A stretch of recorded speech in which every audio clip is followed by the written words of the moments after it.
I think that somebody who goes off in a monastery and starts praying for the salvation of mankind and doesn't do a damn thing but sits there and prays, I think that according to my conception of God, that when that guy comes up for judgment, that the judge is going to sit there and say, "Why, you cruddy bastard."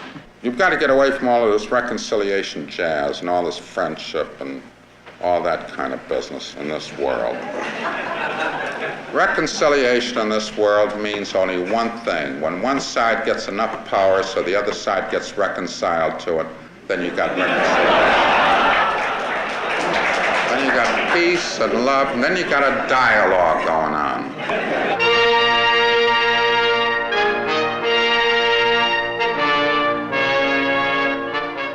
Saul David Alinsky has been described as the man you invite into your city to bust up the joint. He is an apostle of power. He hires himself out to the poor and the oppressed. Operating out of a suitcase, he has been working his beat for 30 years. There are things you want. It comes down very simply. Do you want them? If you want them, you have to go out and get them. If you want to go out and get them, there are only certain ways that you... He instructs poor people in the arts of political protest and sends them out against the establishment to do battle for a better life. He has been called the wandering Jewish Robin Hood and a no-good son of a bitch. As a man who has been preaching power for years, Saul Alinsky, a white Jew, finds himself in the middle of the Black Revolution. Change must come. So now, the call has been black power. This call erupted and shook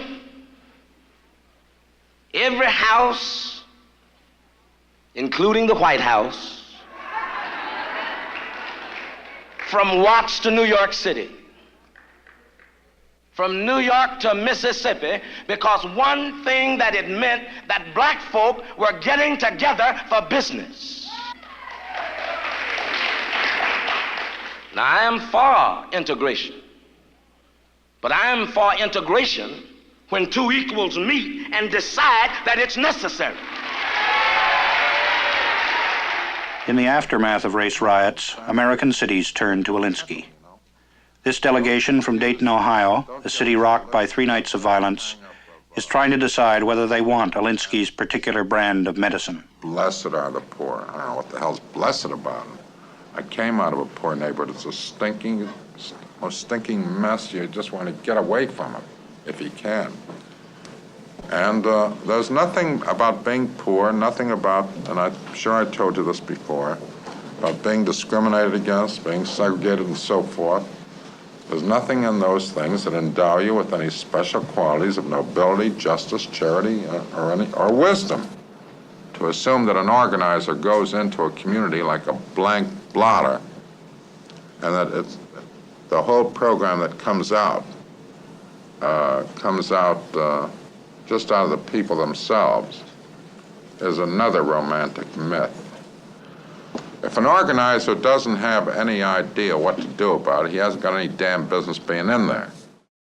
Welcome once again to The Radical Imagination. I'm your host, Jim Vrettos. Often referred to as the father of modern community organizing, Saul Alinsky defined it as a process of building power through collective direct action in order to address shared grievances. From the late 1930s to his death in the early 1970s, he especially concentrated on applying his organizing skills, quote unquote, to the worst slums and ghettos, so that the most oppressed and exploited could take control of their own communities and their own destinies. He used both confrontational tactics and compromises as keys to the struggle for social justice to help those communities press demands on landlords, politicians, bankers, and business leaders. Lifetime committed organizers like Alinsky are far and few between in America, perhaps a few thousand at most these days. The work requires a long-distance runner for social justice who has profound idealism, patience, and tenacity. Someone with an endless and boundless optimism for pragmatic, realistic solutions toward radical goals in the face of overwhelming odds, power, and entrenched complacency. And a moral core center that can't be bought off and pacified. We're blessed to welcome to the Radical Imagination today Yvonne Stennett, who has dedicated her professional and personal life to community development and empowerment of the Hamilton Heights, Washington Heights, and Inwood neighborhoods. She began her career in 1979, organizing youth, implementing after-school programs, and numerous community service initiatives at the Community League of the Heights, also known as CLOTH. She became executive director in 1994. Since then, she has led the rehabilitation and development of over 2,500 units of low-income housing, developed 2 supportive housing projects for formerly homeless adults with mental illness and for youth aging out of foster care, and spearheaded the rehabilitation and preservation of 552 Academy Street. The Community League of the Heights also oversees 63 properties in the community. And in 2006, Yvonne opened the Community Health Academy of the Heights. In 2013, she completed the development of the Lucille Bulger Center for Community Life, which has become the permanent home for the school, clinic, and CLOTH offices. Along with her work, she somehow finds time, along with the work in education and housing and wellness fields, she finds time to work with the Neighborhood Now initiative to support and retain business along the Broadway commercial corridor from 155th Street to 178th Street. And is leading efforts to expand the CLOTH food pantry that already serves over 100,000 food packages annually. Yvonne is exactly what Alinsky had in mind as a lifetime committed organizer activist when he wrote his most famous book, Rules for Radicals, a pragmatic primer for realistic radicals. So welcome, Yvonne. Thank you so very, very much for coming on the Radical Imagination today. It is my absolute pleasure to be with you today. Well, I was wondering who you were talking about when you were reading all of that. That is you. And I could have, as I said right before the show, we could have gone on. I could have gone on for another 10, 15 minutes here. I mean, this is just the tip of the iceberg. But no, that's really one of the first things I want to ask you is, I mean, the incredible amount that you've accomplished. But let's begin at the beginning. Okay, you were born in Jamaica. You came here as a child at 8 years old. That's so right. Tell our audience a little about your background, your family background, how you got started in all of this. Yeah, so, very, very much the path that immigrants take to come into this country is the path that my family took. My mother came to this country as a domestic worker. And by one, she was instrumental in bringing her children here because she understood that there was the promise, if we worked hard, if we put forth all of our efforts and did it in a just and righteous way, we could actually be successful in this country.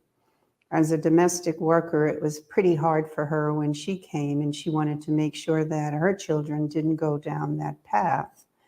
And her work and her desire was to push us, my sisters and myself, to really get into the academic and educational system in this country, make the best of it, but always maintaining our sense of righteousness and justice and humanity. And also understanding that the community in which we lived, the community in which we served, was always something that we should make sure that we are investing in as we made our way through our own personal lives and our careers. Now, did you move directly to, were you in Washington Heights originally? And what about your father? Was he an influence in your life? So my father and my mother separated very early in my life. He actually went to England, and my mother came here to the United States. Okay. When I arrived in the city, we were in 109th Street between Amsterdam and Broadway. I remember that. And that's where really my education started, going to school right in that area. So we always were in the Manhattan area of New York. We moved relatively soon afterwards, deeper into the West Harlem area. And eventually up into the Washington Heights area. Yeah. But most of our time was spent in either Washington Heights or Harlem, with the exception of when I went away to college, which was in 1976. The majority of my life was spent in those communities. Right. Well, I know that area very well. I live close by, 109th Street there, and so you went to public school in Yes. the area? Yeah. Yes. Well, Yes. that again is the key. My own background. I don't know what would have happened to me had I not gone to a really Yeah. good New York City public school with Yeah. good teachers. I consider myself a rich product of Yeah. public schools, and I believe in public schools, which is why later on in my life I worked to create Community Health Academy of the Heights, which is a public school. I truly believed, I've always believed, that if the schools are resourced properly, if the leadership guides the curriculum and guides the administrative and the faculty, and respects the students, their rights and their desire to learn and grow, and we support them, that our public schools can do as much as, if not even more, than private schools. I think we have the right to invest in public schools, and I believe that very strongly. Yeah. Well, we're skipping now Yeah. to there's so much to get to There's before, so much in between. but in between. But we will absolutely get to the school that you did create, because it's fascinating what you're talking about here. It's exactly, in my opinion, what we need is good, strong public schools. As I understand, your graduation rate is quite high. Your acceptance rate to college is through the roof, or 97%. That's right. So that's another. Let's get to that. So your education. You said you went. You've studied also at the Columbia Business School, at Harvard School of Education as well. Now, how did that occur? How did you decide that this is what you wanted to devote your time? My undergraduate schooling was done at Lincoln University in Pennsylvania, one of the UFBCOs, and I strongly support our Black universities and colleges. And then shortly after that, I actually went to work right after graduating from college. But I also recognized that there were certain other academic achievements that needed to happen in my life in order for me to really do some of the projects and implement some of the thoughts and the ideas, not just in my personal wanting to do, but also in the life of the organization.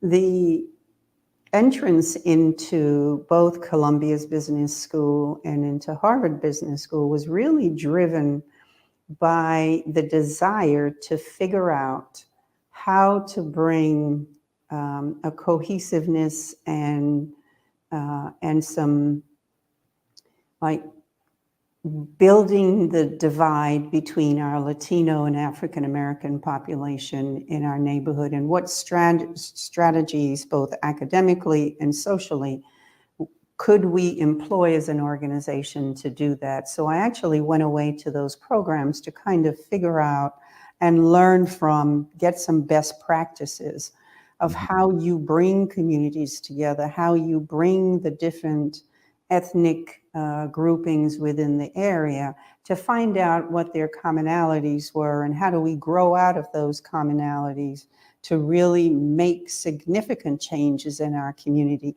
that would benefit all. So and to, as you're saying there, get the business community, the financial resources along with those. Yeah, I'm glad you said that, because a lot of us, of course, we're a not-for-profit, and many of us in the not-for-profit world sometimes do not see our not-for-profit work as a business, and it really is. We just have a different status in terms of our tax status, and there are certain guidelines that we would follow that a for-profit individual or entity would not follow. But basically, it is a business, and as you are trying to achieve certain goals within your neighborhood, there is a financial obligation to all of that, and that's where knowing and having good business acumen makes for a successful and efficient project at the end of the day. So we have to think very realistically about operating our non-for-profits as business, but never losing sight of our values, never losing sight of our mission, and never losing sight of the people that we are there to serve. Yeah, that's right. I think it was Calvin Coolidge or Herbert Hoover who said the business of America is business. Now, let me be a little bit provocative. I don't know if that's the word, but were you? This occurred a little before you've got involved working, but in the early '70s there was quite a significant rent strike in Harlem, led by Jesse Gray, which came out of some of the organizing that Saul Alinsky advocated, in which he also, like you, tried to define the community. Saul Alinsky studied University of Chicago under sociologist Robert Park, and back in the 30s and so on, back in those days, often the poor were seen through eugenics theory, as somehow inferior and so on. But Park and the other sociologists at Chicago really began to understand that the community was a process, an example, a metaphor for the larger community, what was going on in the larger community. And Alinsky studied with Park and brought out the idea that you also just mentioned, that the community had to see itself and its commonality. Now, his organizing was to create an enemy, in a sense, to further solidify the community and get the community to feel a certain solidarity that they then would be able to use to, in a sense, fight the power, if you will.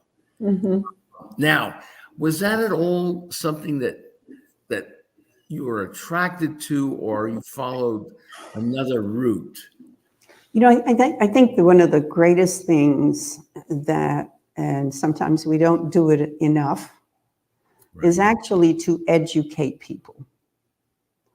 So the route that we were most interested in is, how do you educate people about what is happening in their community, what is happening in their world, what causes the issues that exist within their world. Absolutely. And how can they participate in the change that can come about through their advocacy, through their consistency, and their mobilization, right?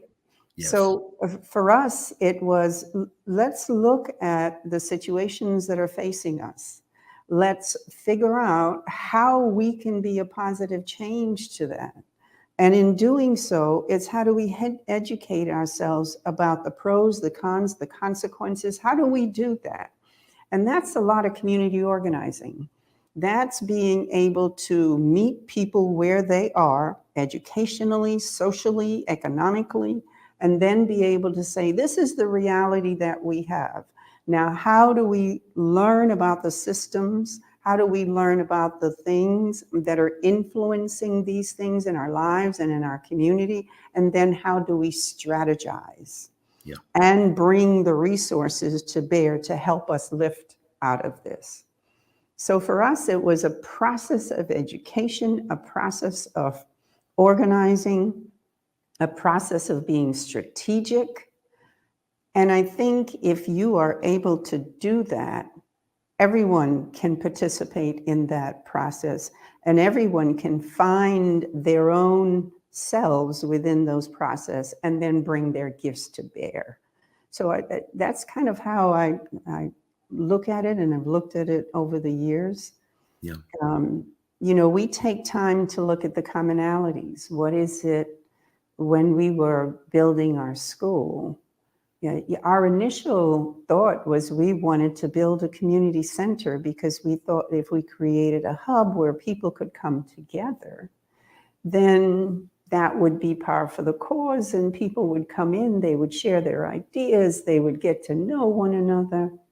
It's not that simple, because people coalesce around the things that are common to them. And what is that? And as far as we were concerned, and as far as we saw, it was their children. And then in particular, what about their children?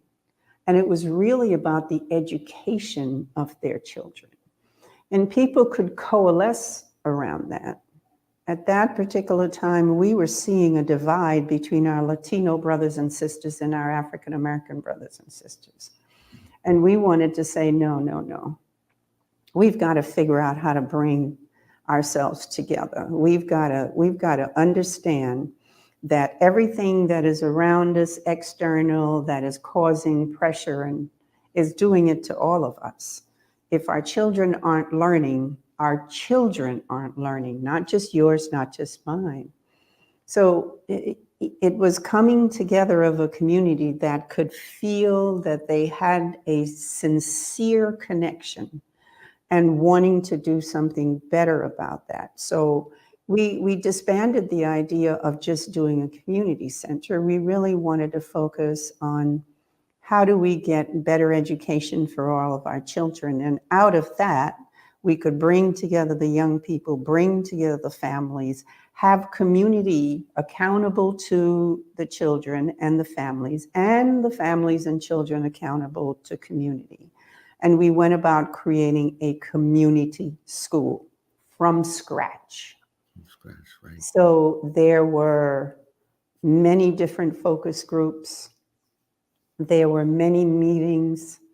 And the reality is that we understand that no one always sees eye to eye, but we opened the forum to say, come with where your mind is, where your spirit is, and then together we'll figure out how to sort it out. And we didn't expect it to be the happiest of times. It's not human life. But people came together around that, and they were respectful of each other's needs, cultural nuances, and we were able to bring people together around the education of their children. But then going a little further, how can we push the envelope so that we still create this hub for our neighborhood? So our school provides academic education in the day, very rich, very robust. But in the evening, it is a community center. On Saturdays and Sundays, it's a community center. And we invite community in, and we invite the students out. And it is working. It has worked to talk and provide a venue for people to talk through the very, very rough issues of prejudice, racism, talk about issues that are affecting them, whether they be having a food desert, whether they're going through homelessness. It's a platform where people can actually be themselves, not be judged, but have the ability to talk about, express, and then find commonness within the room of people that can also help them to bring the resources to bear that they need. Fascinating, fascinating. It sounds like a little bit, right, of the old settlement house Yes. model back in the Lower East Side, where Yes. largely Jewish immigrants would come and meet. And sometimes I think one of our Mayor Beam, met his future wife there. And so it was a place of comfort that protected you in a sense from the onslaught of all the forces you were facing, and yet gave you the strength to go on and become part of the system in a more constructive way. I'm fascinated how you're expressing this, because you have such a calm, peaceful demeanor to you, and the patience comes out, because there must have been tremendous divisions within the community, as you say, Black and Latino communities, because again, the largest system is often designed to pit one against each other. Absolutely. So, yeah. Absolutely. So these young, go ahead. I was just going to say, the young people would say, don't fall for the okie doke, because, at the end of the day, and this kind of brings me back to the 4 pillars on which our organization is actually built. We look to provide affordable housing, health and wellness, economic development, and where's my 4th one? Education. Education, right?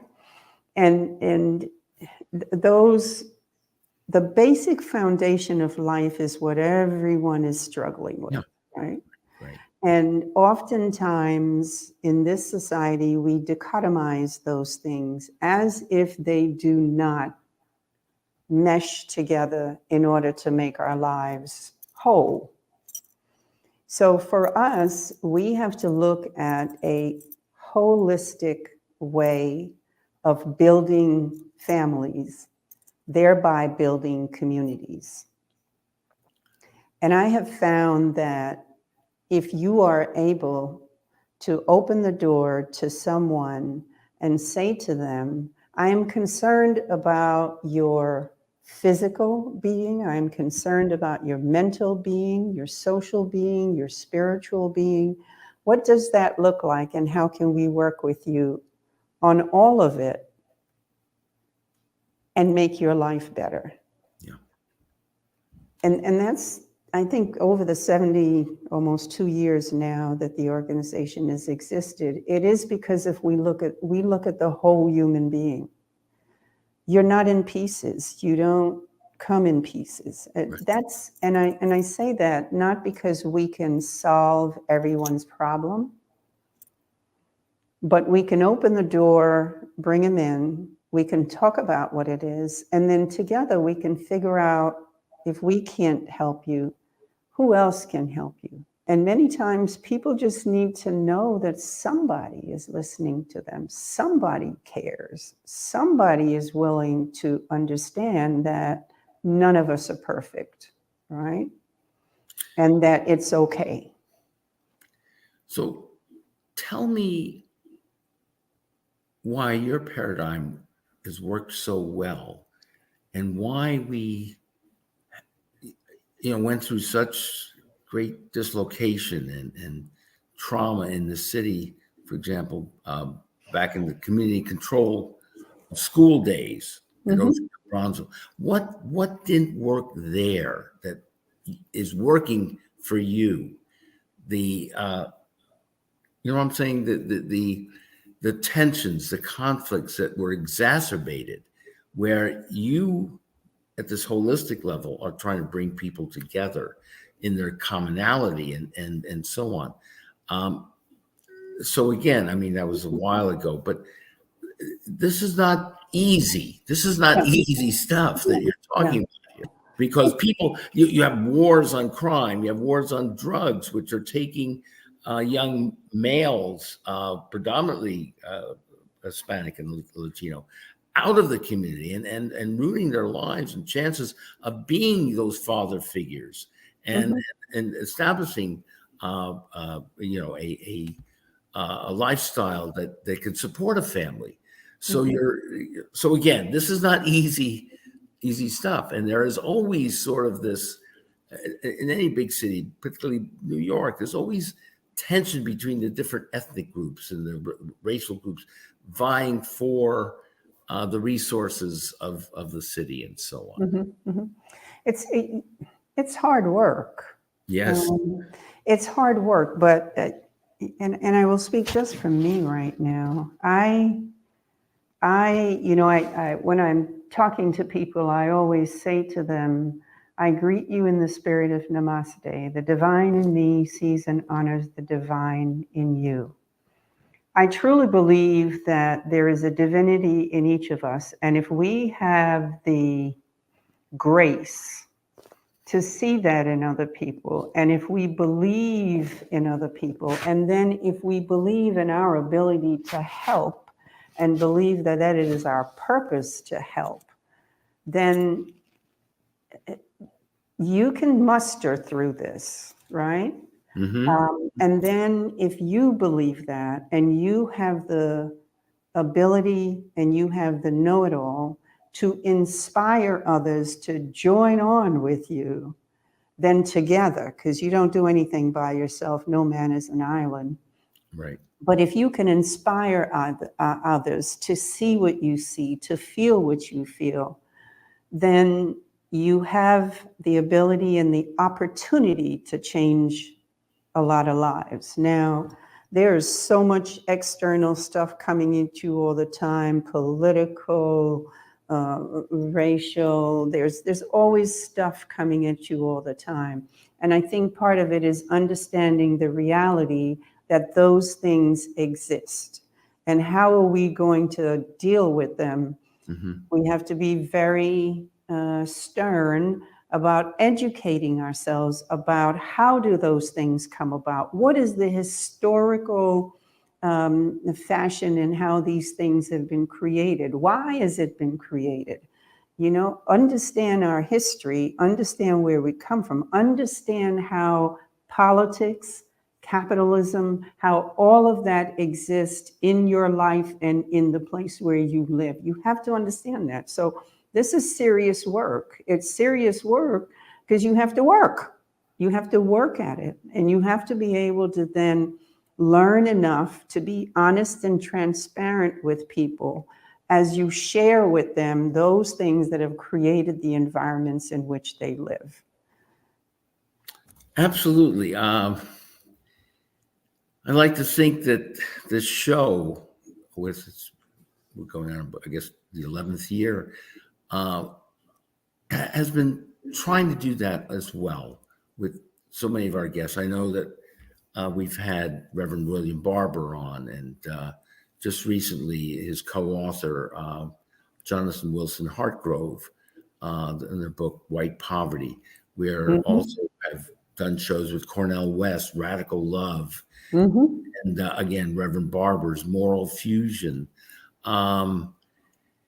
In the midst of this dysfunctionality and the distortions and the hatred, the blatant and not so blatant hatred, I think I can't agree with you more that oftentimes this becomes destructive and self-destructive. It's hard not to take all this in and blame the other and blame yourself and That's right.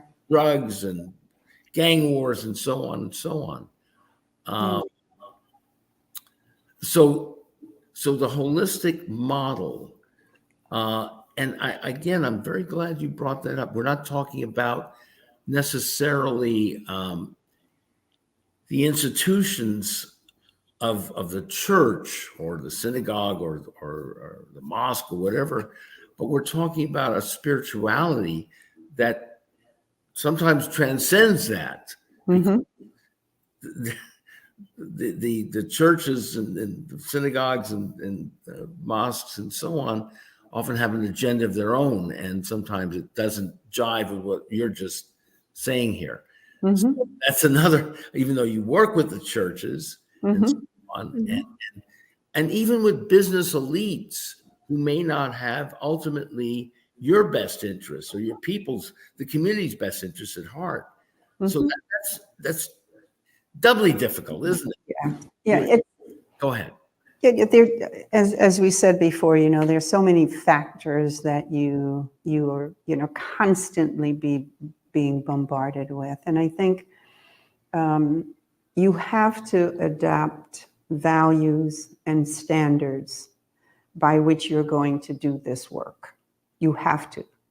And then you have to be consistent, persistent, and committed to maintaining those values and those standards, right? It's absolutely necessary because those become your weapons for dealing with all that other stuff, right? Yeah. You cannot get away from the reality that we are in a harsh world. We're in a political world that is sometimes very unfriendly to getting good done. It's a reality. We're not always in the most suitable positions to really be kind to other human beings, yet you must be.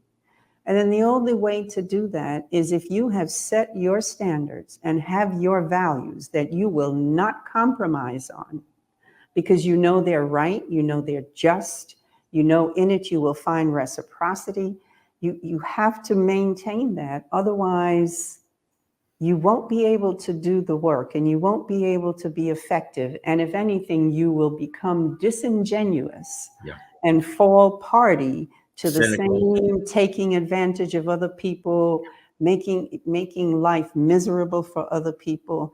You cannot step out of what you believe, how you see yourself, and how you respect the humanity in other people. If I can be a little personal here. Please. Well, as you're talking, I'm listening with both ears, but part of one ear is imagining your mother, her voice, and you're speaking through her in that sense.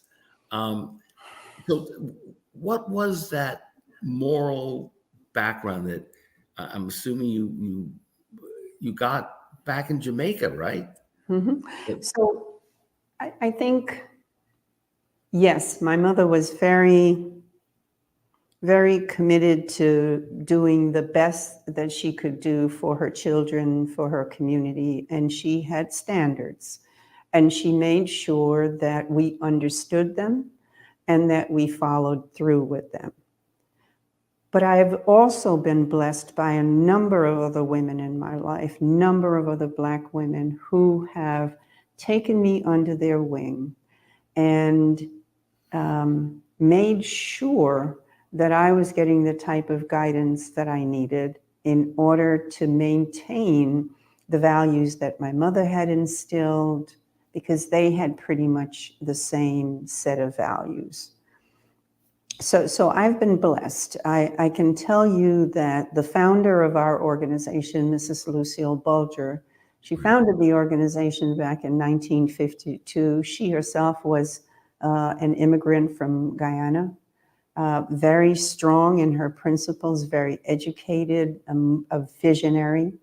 I call her a beautiful Black queen. I had the opportunity to be in her tutelage for quite a number of years. Her and I have been the only two executive directors of Community League of the Heights in its 72 years of operation.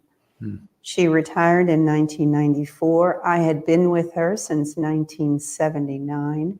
So I knew the direction that she wanted the organization to go in. I understood how she felt about humanity, how she felt about the world, how she loved children, how she thought communities should function and could function. So it was easy to take on the role once she left. But she instilled in me pride. She instilled in me sympathy and empathy. She told me that justice and righteousness should always be at the center and at the core of the things that we were to do, that I was to do. And then outside of that, you know, I looked at other Black women in history, Ida B. Wells, I looked at Harriet Tubman, I drew from them. So every time I take a step in my spirit, I'm stepping out in the footsteps of all of those Black women, all of those ancestors, and I have no choice but to continue being committed to righteousness, justice, and reciprocity, because that's what they taught me. They taught me those values, and they taught me to respect other human beings and to do all that I can to be a servant leader and a servant and be in service to people. Yeah. And now you opened the school in 2013. Mm-hmm. Correct. So you've had a few graduation classes, right? 13. You follow up on people who have gone through the experience. Yeah. Have they come back to the community? And where are they now? And so I'm curious. So our students never seem to leave. They're very much like my children. They don't go away, which is a beautiful thing, actually. Right. I think one of the blessings that we've had is that we have created an environment that's very much a family environment. Students know that they're supported. There are certain things that we don't do in our school. We don't have cameras that's watching them all the time. There's no fence on the windows. There's no scanners when you walk into the school other than scanning their IDs to make Police sure. officers? We have a security guard at the front desk, and that's it. That's it. We believe in trusting our young people. And if you show young people the respect, if you show that they are valuable, they will step up to the plate and they will show you the respect for themselves and for you that you show for them. So I totally agree with that. Yeah. Yeah. So they come back. You know, we've had to create, our school is grades 6 through 12. It's a middle and a high school. So we have them for 7 years most of the time. And they come back. So now we've had to create the 13th grade, you know. We have students that have come back and now work in our organization.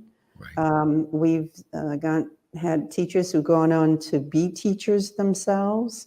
They've been working in vet. We have, oh my God, artists who have gone now to be professional artists. Very proud of what we've been able to do. And as you mentioned earlier, our grad rate has beat the city's grad rate over the last, I think now 4 years. So we're pretty pleased about that. And our students are going to SUNY schools, CUNY schools, private schools. They're going everywhere. Some of them have gotten full scholarships, AP scholarships to go on for artwork, for science. We've had a couple of Posse winners. So I'm very proud of it. And I really consider it my baby because it's growing and it became a reality. It was not easy, but that's okay. It's power for the cause is having challenges and being able to overcome them. But we're very proud of it. And it's a public school, and I want people to understand that. This is a public school. So the demographics of the community has been changing too. So, so the diversity of the student body will also reflect that. Yeah. So when we opened in 2006. And actually, when we opened, we were co-located in two other buildings. One was the annex of what is PS 43 further uptown, and one was actually a detention center. Horrible openings. But it was during a time when we were building the current location for the school. And it took us quite a while. It wasn't until 2013 that we were actually able to move into the building that we are currently in. A fabulous building, state of the art. We have a dance studio, a music room. We have all of the arts, the art studio, because we have to make sure that we're not just looking at the academic, but we're also looking at the social aspects of our students, the artistic value of our students, because we believe that it all makes up that educational experience of our children. So it took us a while to get into the building, but we're very, very proud that we were able to make it into the building, and we're getting the best out of it. So during the daytime, it's full academics. In the evenings, you have Zumba, you have yoga, you have adult education programming. On the weekends, we have other folks coming in from the community, whether it's the local basketball league or parents just wanting to do a cultural exchange of foods and menus and so forth. I can't wait to visit it. I look forward very, very much to doing so. Let me also just, having taught at John Jay College for many, many years as well. I do know that especially the Latino women did very well there among my students. How have you tried to bring in some of the males that are having educational issues? How do you work with them on that in particular? So, being a public school, and you were asking about the demographics. Initially, when we first opened up the school, we had the percentage of Latino young students were in the 90s. Fast forward to now, we have about a 87% Latino population, particularly Dominican brothers and sisters.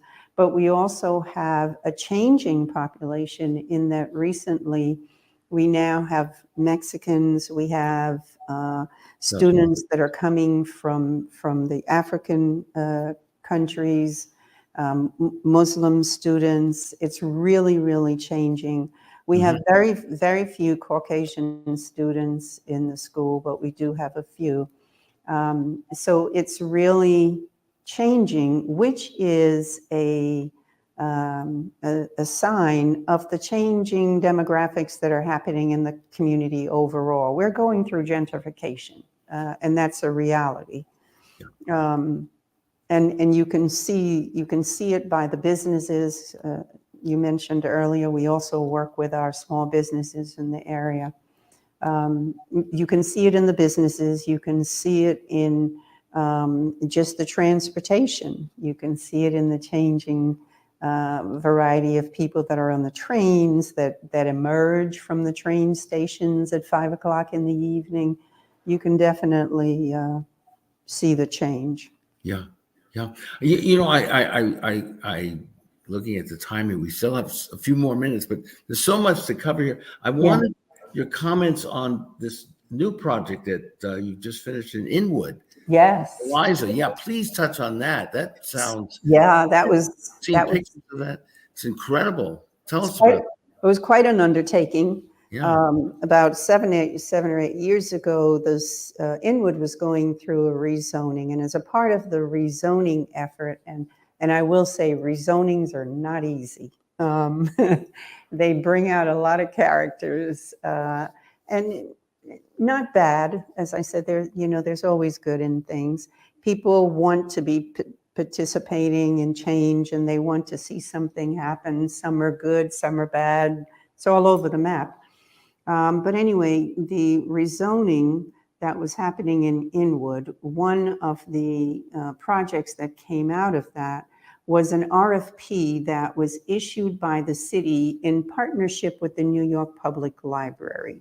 There had been a library that was there for quite some time. It was deteriorating in many ways. It was not IT ready for any type of uses as now going through this IT revolution.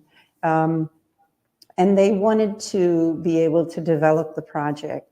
So we put in a bid, we meaning Cloth, Children's Village, and a private entity called Ranger Properties. We got together and we answered the RFP, and through the blessings, we were able to receive the RFP. Fast forward, we have created a 20,000 square foot, 2-story New York Public Library. Wow. A space for universal pre-K, a space for a performing arts center, a teaching kitchen, and a STEM center. And up above, there's 174 units of deeply, deeply affordable housing. And when I say deeply, I'm meaning the rents start at $300, going anywhere up to $800 for a 3-bedroom unit. There's every amenity that you can think of, because we believe that whether you live in Inwood or Washington Heights, you should feel like you're on Park Avenue. Fantastic. Unbelievable. That's another neighborhood I used to frequent as a kid. Some of the old, well, it used to be an old Irish neighborhood, probably still is, around Isham Street and Nagel and so on. Yeah. That was another lifetime. But anyway, listen, we have just a couple minutes. This hour has flown. Yes. And now, okay, now listen, just be modest on this. I mean, you're irreplaceable, okay? You're not going anywhere for a while, but you are preparing for the future. Tell us the last minute or two that we have. Sure. How are you doing that? How are you going to? Yes. So we have, we're not, let me put it this way. We have created what we call Cloth 2.0, and Cloth 2.0 is our strategic plan for the next 5 years. And that, along with including in there a succession planning, because we do not want to see the organization stop when I stop. It has so much more to do within our community. So included in that 2.0 is not just how we continue developing the housing, continue expanding on our workforce development, but it is also how do we financially see the organization surviving over the next 5 years? How are we growing that? How are we looking at our housing portfolio to make sure that we can use that as assets to grow the organization further? How do we look at bringing on individuals to create a very strong leadership bench, using that leadership bench to figure out how to extricate me in a way that we can then replace it with someone who can take the reins and follow it and go I'm forward. going to use that term, extricate you. And that was you. You will always be there. But no, I'm just saying, I am so impressed. This is just a light that needs to be shown and spread throughout the city. There's so many communities could use the model and the paradigm and the support that you've been able to play in these neighborhoods. So we have run out of time. I'm so sorry, but this is. We didn't even cover it all. We tried our best, but we'll do another show later on, a few months from now, and I will love to come up and visit all the facilities. And Yvonne, thank you so very, very much. It has really been an honor and thank you. A blessing to have you on the Radical Message. God bless. God bless. Thank you. God bless. And thank you so very, very much, all of you, for watching us this week on The Radical Imagination. This is Jim Vrettos. We'll see you again next week on The Radical Imagination.